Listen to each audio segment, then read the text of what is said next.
நான் ஒரு தடவை சொன்னா 100 தடவை சொன்ன மாதிரி. தேங்க்யூ. கூலி ஜெயிலர் நீங்க யாருக்கு தெரியும்?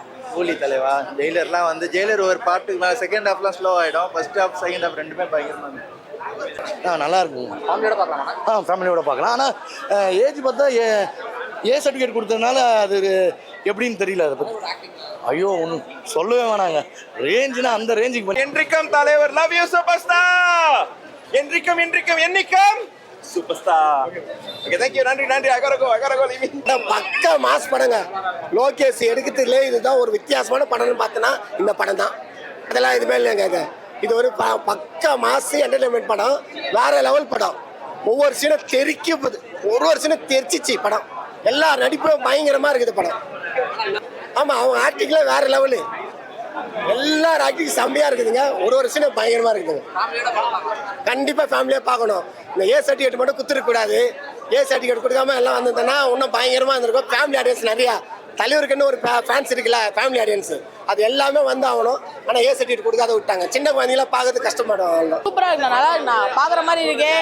அதே மாதிரி ஃபைட்டிங் சீன் சூப்பர்ண்ணா. இத்தனைக்கும் நான் காலேஜ்ண்ணா, நான் கட் அடிச்சுட்டு வந்திருக்கேன். காலேஜ் கட்டிச்சுட்டு வந்து பார்த்துட்டு இருக்க படம் சூப்பராக இருக்கு. பிளாஸ்ட் என்னதான் வயசானாலும் அந்த ஃபைட்டிங் சீன்லாம் மாறலண்ணா அவருக்கு. அதே தான்ண்ணா சூப்பர்ண்ணா. எனக்கு டேரக்டரை பற்றி அவ்வளோ சொல்ல தெரியாது. ஆனால் படம் பார்க்க வருவேன். இதுலேயும் வந்தால் ஃப்ரெண்ட்ஸ் கூட வருவேன், இல்லை தனியாக வருவேன். ஆனால் படம் சூப்பராக இருக்குது பார்க்க. நல்லா பிளாஸ்ட் சூப்பர். பவரை சூப்பர்ண்ணா. என்ன இன்ஸ்டாகிராமில் ஸ்டோரி போட்டாலே பவர் ஹவுஸ் தான் போடுவேன் அதிகமாக. இதே ஃப்ரெண்ட்ஸ் கூட போகும்போது ஏதாவது ஏஸ்ட்ரிக் ஃபோட்டோ வரும்போது நான் இந்த மாதிரி பவர் ஹவுஸ் தான் போடுவேன். சூப்பராக இருக்கும் சாங். என்டர்டைன்மெண்ட்டு பக்கா கமர்ஷியல் மூவி. ஸோ லோகேஷ் கனகராஜுக்கு ஒரு இது இருக்கும் இல்லையா, அந்த மாஃபியா அது இதுன்னு சொல்லிட்டு ஒரு நிறைய நாட்ஸ் போடுவார். அதெல்லாம் எதுவுமே இல்லை, proper commercial. But twist and turns இருக்கு. அது நீங்கள் லோகேஷ் எதிர்பார்க்கலாம். இந்த படம் பார்த்துட்டு கமல் சார் வந்து கண்டிப்பாக லோகேஷ் கனகராஜ் ஃபோன் அடிச்சு, எப்பா நீ ஏன் ஃபேனா இல்லை ரஜினி ஃபேனான்னு கேட்டுருவார். அந்த அளவுக்கு நம்ம கார்த்திக் சுப்ராஜ் ஃபேன் மேட்னு ஒன்று இருக்கு இல்லையா, அதாவது சின்ன சின்ன ரெஃபரன்சஸ் பழைய ஸ்டைல்லாம் இருக்கும். அது லோகேஷ் கனகராஜ் நிறைய நோட் பண்ணி வச்சிருக்காரு. சின்ன சின்ன வாக்காக இருக்கட்டும், அந்த மடிச்சு விடுறது, காப்பு போடுறது, பார்க்குற பார்வை, நிற்கிறது சூப்பர். ஆக்சுவலாக ஃப்ளாஷ்பேக் போர்ஷன்ஸ் இது நான் லீனியர் மாதிரி தான், போயிட்டு வர மாதிரி இருக்கும். சூப்பராக பண்ணியிருக்காரு. ஸ்க்ரீன் பிளே பக்கா, எடிட்லாம் சூப்பராக இருந்துச்சு. பிஜிஎம் அனிருத் ஆஷிஷுவல் தான் பிச்சு டாப்பில். நம்ம தலைவருக்காக மட்டும்தான் போனோம். வேற லெவல். தலைவர் ஃபர்ஸ்ட்லேருந்து லாஸ்ட் வரையும் செம்ம மாசாக காமிச்சிருந்தாங்க. செம்ம. ஆக்சுவலாக அந்த பழைய கேஎஸ் ரவிக்குமார் சார் படம் பார்த்தீங்கன்னா ஃபர்ஸ்ட் ஹாஃபும் நல்லாயிருக்கும். அதுலேருந்து இன்னொரு இது எடுத்து செகண்ட் ஹாஃப் போகும்ல, அதுதான் இதுவும். ஃபர்ஸ்ட் ஹாஃப் நல்லா இருக்கு. அந்த செகண்ட் ஹாஃப்லேருந்து எண்டு வரைக்கும் இன்னும் பிச்சு டாப்பில் சூப்பர். பக்கா ரஜினி ஃபேன். பக்கா ரஜினி படம். இதில் எனக்கு லோகேஷ் கனகராஜுடைய படமான்னு தெரில, பக்கா ரஜினி படம். அதுக்கு தான் நான் லோகேஷ் தேங்க்ஸ் சொல்கிறேன். இந்த 50% என் படம், இந்த 50% அவர் படம்லாம் இல்லை, பக்கா தலைவர் படம்.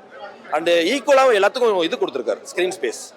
நாகார்ஜுனா சார், எஸ்பெஷலாக உபேந்திரா சார், அவருடைய ஃபேன்ஸ் பார்த்தாங்க, இல்லை உபேந்திரா சார் பார்த்தாருன்னா ஃப்ரேம் பை ஃப்ரேம் ரசிப்பார். ஃபேமிலியோட அதான் ஏ சர்டிஃபிகேட்டில் ஃபுல் ஃபைட்டு தான். ஃபுல் ஃபைட்டு, ரத்தம், வெட்டிக்கு பயங்கரமாக இருந்தது. பயங்கர ஆக்ஷனாக இருந்தது படம். அவர் அப்படி இந்த முடி அப்படி தூக்குனார்னு வச்சுக்கோங்களா, அப்படியே அந்த படத்தில் அப்படியே அவரை பார்த்துட்டே இருக்கலாம். அவ்வளோ அழகாக வந்துட்டு இருப்பார். ஸோ அந்த டச்செல்லாம் வந்து இந்த ஃப்ளாஷ்பேக்கில் கொடுத்துருக்காங்க. ஆனால் நிறைய பேர் கேட்டாங்க என்கிட்ட, இது வந்து பாஷா படம் மாதிரி இருக்கா, அந்த அளவுக்கு இது பவர் பேக்காக இருக்கான்ல கேட்டாங்க. Please don't compare any movie on this. Baasha is different. இது வேற லெவலில் டிஃப்ரெண்ட்டாக இருக்குது.